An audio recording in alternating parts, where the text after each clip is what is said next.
Re- Welcome to day 3 of our habit changing challenge. This is a challenge that's really geared towards people who want to make some changes with food and maybe have some challenges with food and body.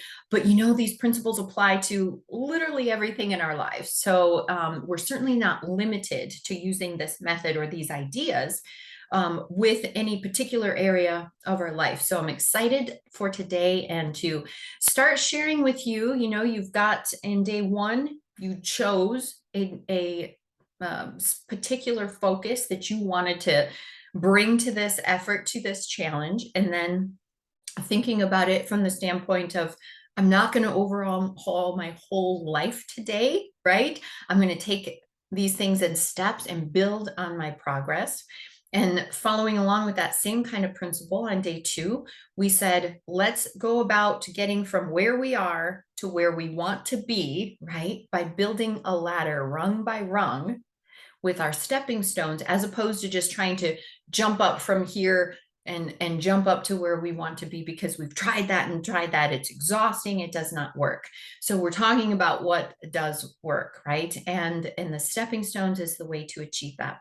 If you've not watched or weren't able to do your integration work for days 1 and 2, it's okay. You can still watch this video and then go back, but you'll want to do the integration in order because it builds on itself.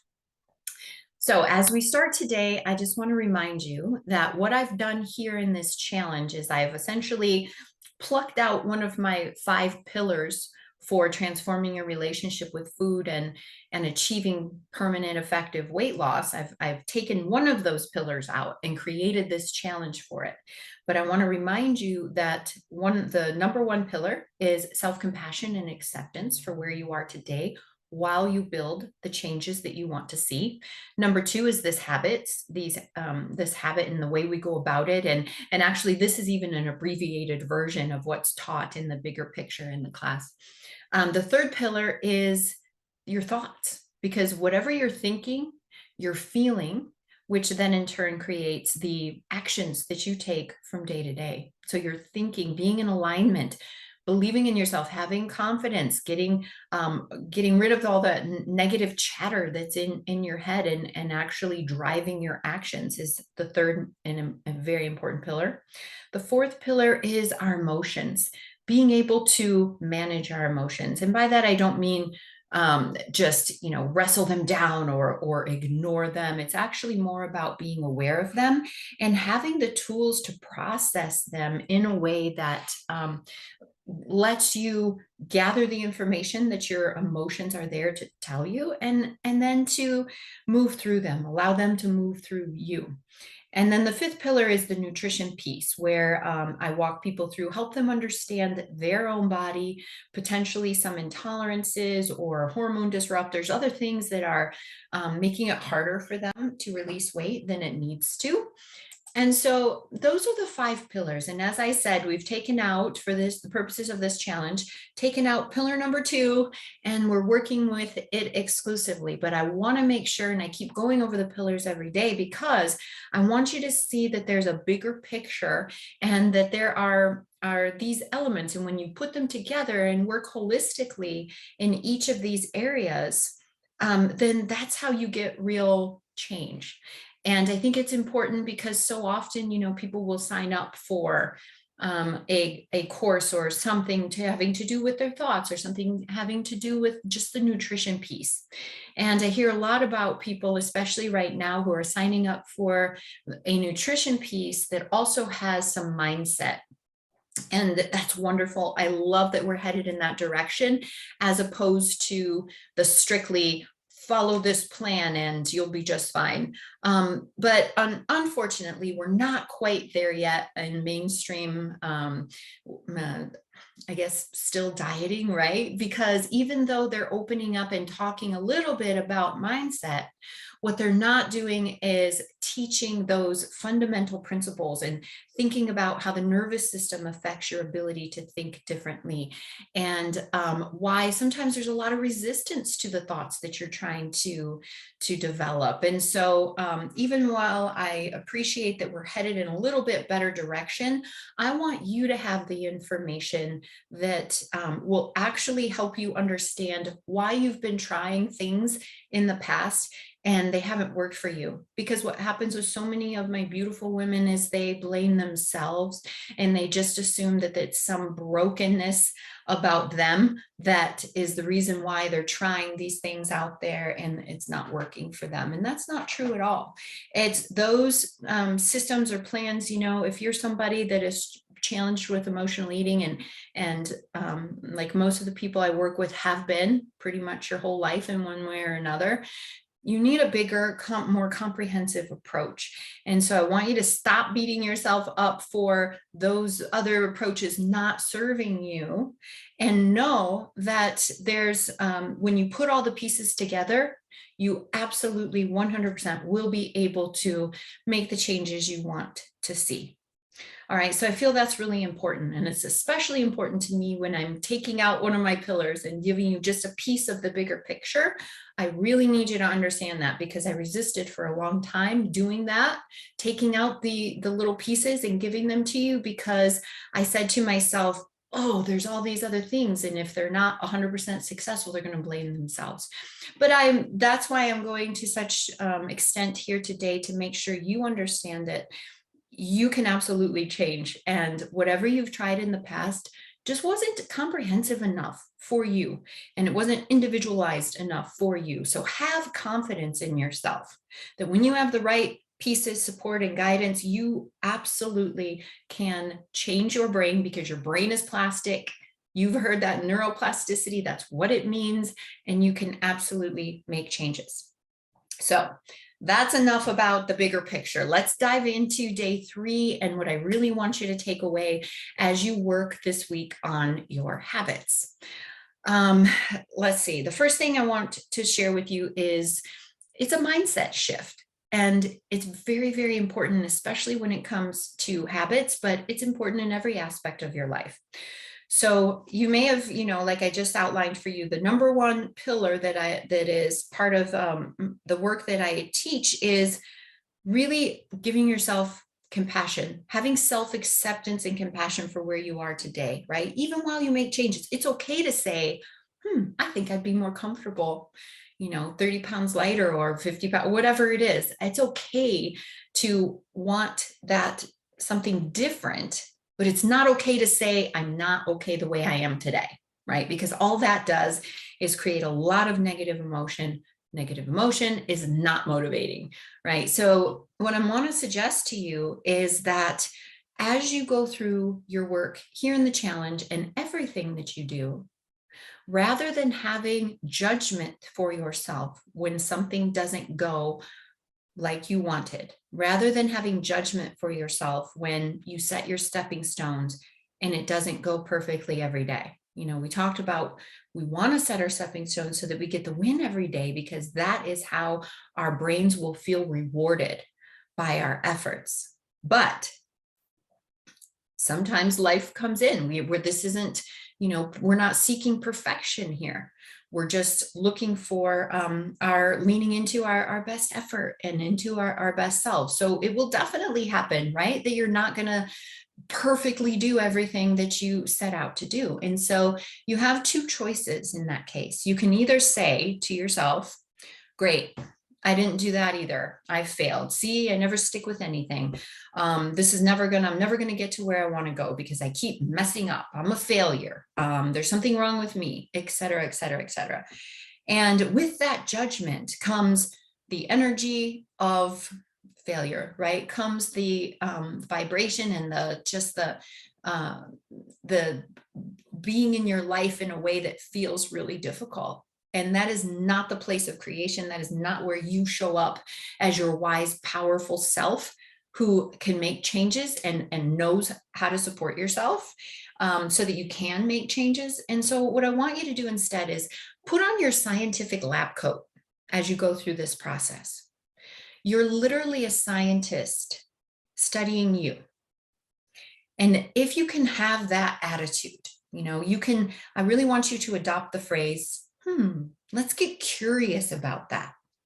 Let me get curious about why I said I was going to drink 2 water bottles every day this week, and I only did it 4 days. Let me get curious. What helped me on those 4 days? What made it hard, or did I forget, or what was it about the 3 days that I didn't do it? Why? Without judgment, without saying I failed, without saying I'm not good at, following the things that I set up for myself. Simply, let's get curious about that. And that allows you, instead of just jumping in there again and say, this week I'm going to do better. I'm going to, I'm just going to bite the bullet. I'm going to use my willpower. I'm going to push through it, right? That never works. So I want us to stop doing things that don't work. And I want you to have this non-judgmental attitude so that you can actually gather data. That's all we're doing. We're gathering data. What did I need in order to help me succeed? What made it hard for me on the days that I did succeed? What was it that supported me and helped me? This is such an important aspect, and it really does spill over into everything, all the work that I do with people. If we can lose the judgment and see ourselves as a scientist of ourselves, gathering data, right, then that's exactly how we can get the information we need, and how we can stay in the right energy to support ourselves and make sure we know what we need in order to succeed. And so that's part of your integration work today. Where have you been judging? What do you typically say to yourself? If your stepping stone on one day doesn't work out as you planned, what are you going to say to yourself? You're going to say, let's get curious about that. Let me understand what stood in my way. And in this way, you are going to be able to see a big shift in how you show up in those places, and the stories that you tell yourself, right? You're going to become, as you embrace the thoughts of, let me get curious about this, I'm a scientist of myself, you're going to continue to have the confidence that you need, and the grace for yourself, and the compassion for yourself. And that is exactly, when you show up as that incredible creature for yourself, that's how you make the changes that you want to easily. It just happens very naturally. So the idea, again, you're a scientist studying you, you're gathering information and data. A scientist doesn't go into the lab and look at the petri dish and say, oh my gosh, mold grew here, this is terrible. They say, oh, isn't that interesting? What were the conditions? And do I want more mold, or do I want to change things so that the mold doesn't grow? And it's up to the scientist, right? So this is really crucial.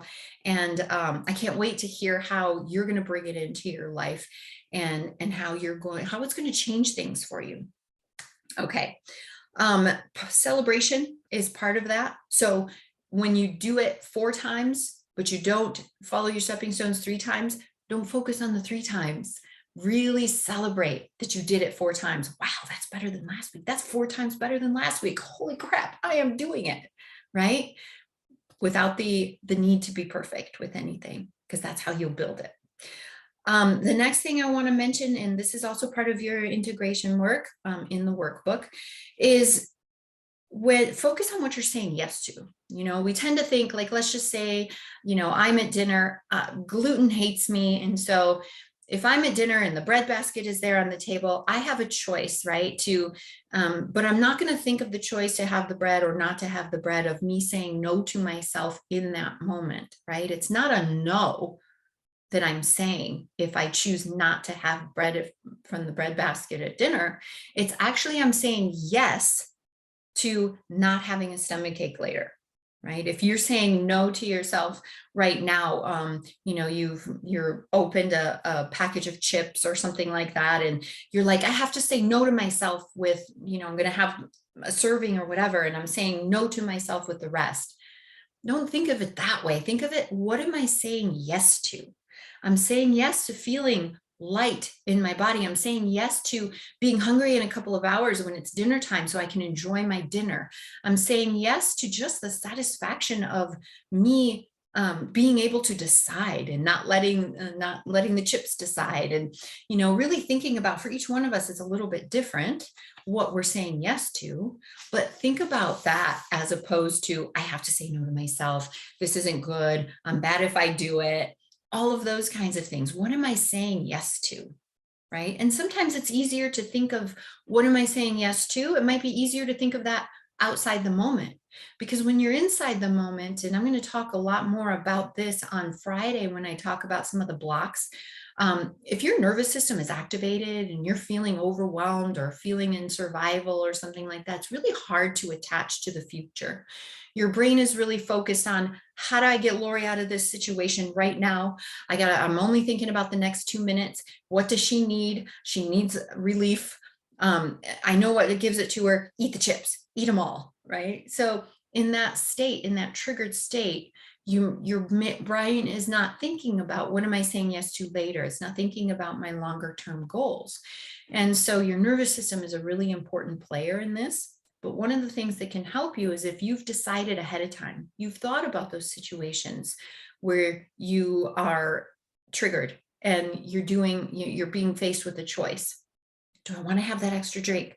Do I want to, open up this carton of ice cream? Whatever the decision is, what am I saying yes to? Right? We often have those blinders on that the only thing we can see is this second right here in front of me. And it feels like I'm just saying no and I'm denying myself. But you're actually giving yourself something in that moment when you do choose to not engage in a behavior that you've decided is not in your best interest. So that's, just another little way that we can use our mind, and these simple, we could call them hacks, right? But they're very positive. They're connecting us to who we want to be, who we truly are. The next thing I want to talk about with respect to, these hacks or these things that make it easier is for you to reward what you want to be doing. Right? If you can create some immediate rewards, because look what's happening. The brain is really focused on my reward in this minute, right? My short-term reward. It's always focused on that. And that makes sense because it's more geared towards survival. So if there's an immediate reward for eating the ice cream, and I keep saying eating the ice cream is beautiful. Don't get me wrong. I'm never saying, ice cream is bad, you should never eat ice cream. I just know that for a lot of people, they say, I don't even enjoy it when I'm eating it in that triggered space. And so it's not so much that I'm saying ice cream is bad, and if you eat ice cream, then you can't release weight and all those kinds of things. But I'm using it as an example because a lot of people will say, I open the carton of ice cream, I eat the whole thing, I don't even enjoy it, I'm not even present. So I'm using it so we have some frame that we can talk about the decisions that we're making. So just please understand that no food is entirely bad, and so I don't mean to say it that way. But let's say, you're deciding whether to, let's change it this time. Let's say you're deciding whether or not you're going to get out of bed that 15 or 20 minutes, half hour early, whatever you've decided, and move your body before you have to start your day.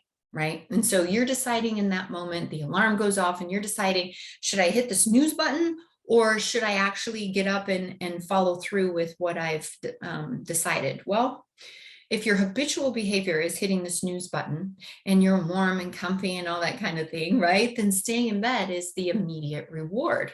The toned muscles and the good feelings that you have and the help that it is to release weight and calm your stress and all that kind of stuff, that's kind of out there more in the future. And our brains don't work that way unless we tell them to.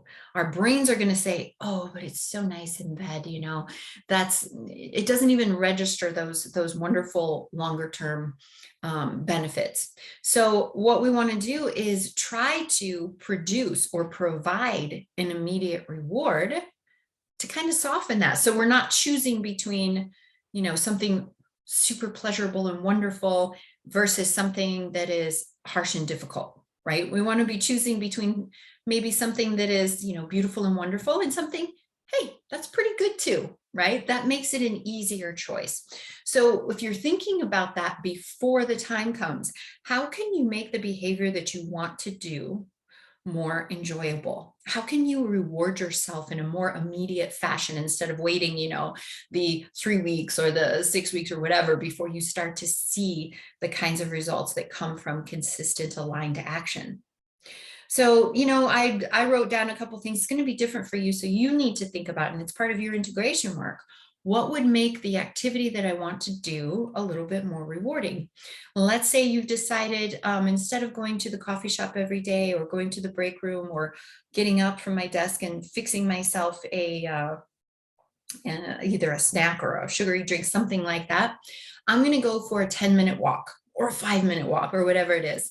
How can you make that more enjoyable so that what you're choosing between are two things that are closer, right? Give going for a walk a little bit more of a fair chance. Make it feel good more in the short term. You could get some new walking shoes that you absolutely love, and it just kind of motivates you to put them on and go out for your walk. You could put $1 or $2 into a jar every time you go for that walk. And especially if you're substituting going for a coffee or something, seeing that and having that money so that you can do something with it every short period of time, every 10 days or something like that, something special for yourself that you wouldn't have done otherwise. Plus you see the money building, and that's kind of, that's can provide that immediate reward. You can say, if I do this every day for 15 days, I'm going to book a massage. I'm going to fill in the blank. This is where you get to be a little bit creative in understanding, yourself. So, what would be rewarding. And, sometimes it's people like to post in our group, a Facebook group, I did this, and then they get that positive reward of people saying, oh my God, that's amazing. Good for you. So be creative. And as you're doing your integration work, think about those things that could provide some more immediate reward and even out the things that you're choosing from. And again, this ties into what you're saying yes to, right? Because you're thinking ahead of time about the longer term of benefits, but you're also giving yourself short-term benefits. And the next point would be, let's think about how can you make, this is very similar, but how can you make what you want to do easy and what you don't want to do a little bit harder? So when you're thinking about that, I like to mention action triggers. Action triggers are just something that reminds you that you have this goal. So, it's easy for people, they'll tell me, gosh, I had good intentions. I said in the morning when I woke up, I'm going to drink 8 glasses of water today, or I'm going to eat 3 servings of vegetables. And then I was getting ready for bed and I realized I just got all caught up in the day, reacting to the day, putting out the fires. And I totally forgot that I had said that I wanted to do that. The day just got away from me, those kinds of things. So having an action trigger is just a reminder that puts in front of you often, don't forget, here's what we're working towards. Here's what we said our intention was for today. So that's things like sticky notes, reminders on your phone, maybe asking a friend or a loved one to remind you. It's things like, if you're planning on going to the gym, having your bag ready, packed by the door, filling your water bottle the night before, all those kinds of things. And also, think about things that could make it easier, like scheduling. If you wanted to say, I want to go for a walk a couple times this week, make it easier to do by scheduling it with a friend, right? You're much more likely to go on that walk. If it's going to be not only more enjoyable, but you're going to have that accountability piece. It's going to be easier to go meet up with your friend and enjoy her, and do your walk. Yes. And then finally, I said, making the thing you don't want to do harder. So let's just take, for example, I really want to stop eating M&Ms every night after dinner. Dinner's done and I'm finally decompressing from the day, and I just want to really relax, release, get some comfort. And so I'm constantly getting M&Ms from the pantry at night. Well, how about don't buy M&Ms? And that's not the end all be all. That's not an answer to everything, but it's a little piece, right? And that's what we're doing. We're putting little pieces together just to make it that much easier to take our aligned action. So, sometimes that might be a food that other people in your house enjoy and like to have.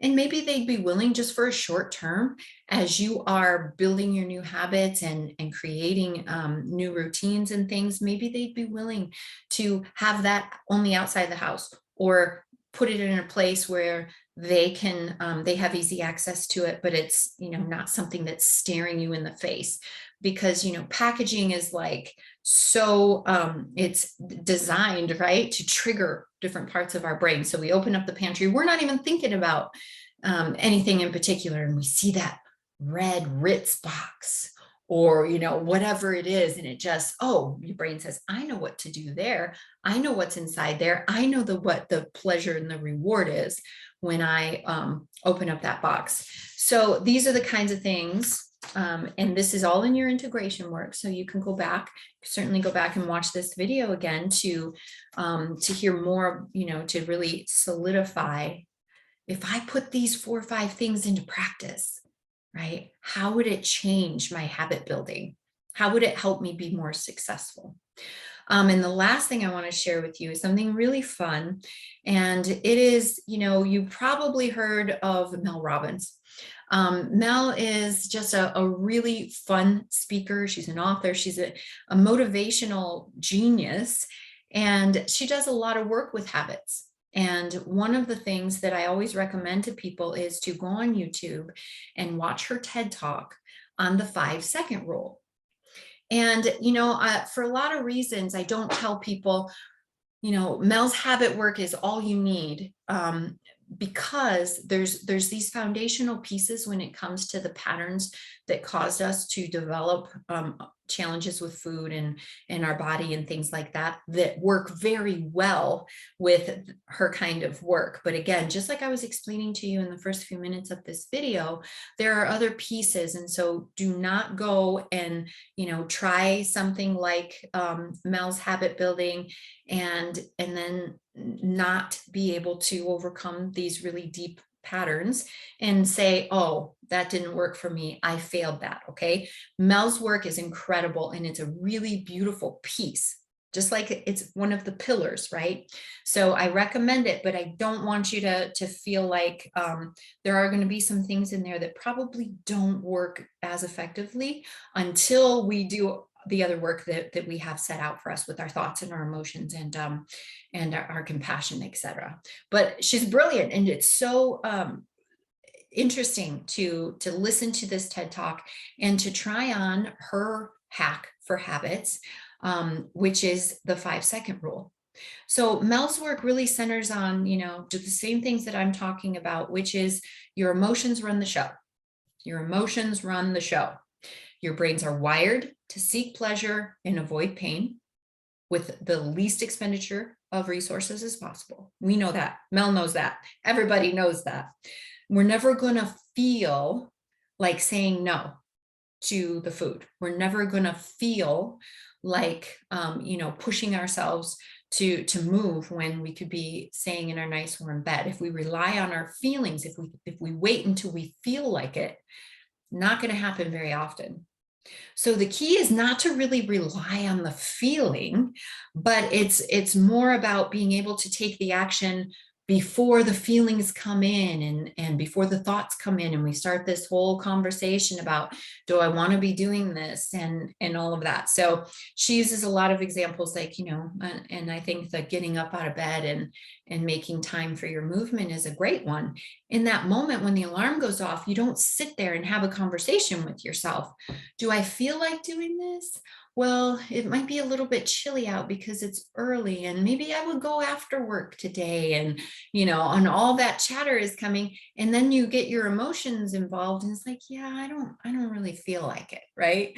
So Mel says, set all that to the side. Do not get engaged in that. Instead, the alarm goes off and you count down 5, 4, 3, 2, 1, go.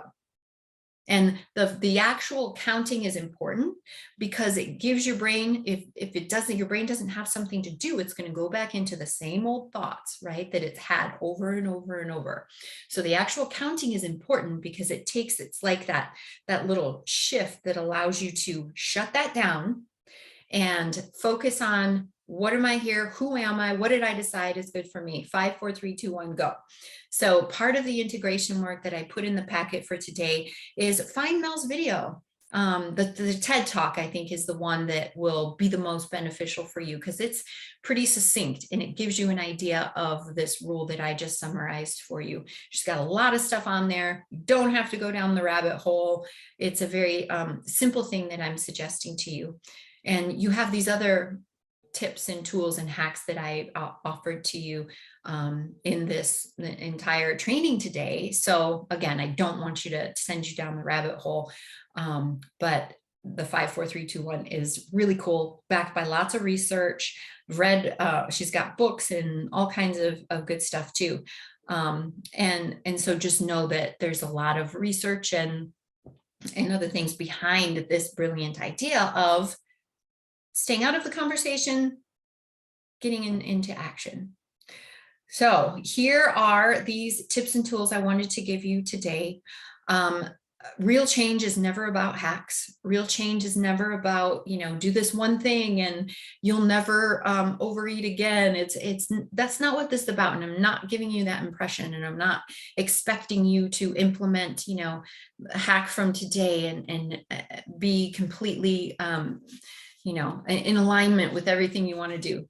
But these things make it easier. And to the extent that we use them and see ourselves showing up as our aligned, beautiful, powerful women that we are, then that carries us forward. So they're not the end all be all, but they are important and they're powerful and meaningful. So today's integration work is for you to understand them, right? To either go back, watch the video again, to read over the integration work and really ask yourself, how do I apply these things to my stepping stones, to the things that I have decided that I want to do over the next 7 days? If you have any questions, I'm definitely available. Also, make sure that you are posting in the Facebook group. I so appreciate all of you are connecting in there, and I'm seeing this beautiful kind of sisterhood of habit change develop, and community, accountability, support, love. So please continue to do that. It's also a way that I can be in there supporting you and dealing with any roadblocks that you come up against, any questions that you have. So I'm gonna let you go and look at your stepping stones, ask yourself how you can apply some of these things to those stepping stones. And then I'm going to go to the Facebook group and wait for you guys to start posting in there, telling me how you're able to integrate, what questions you have, how I can further support you as we work towards being more in alignment with who we really are.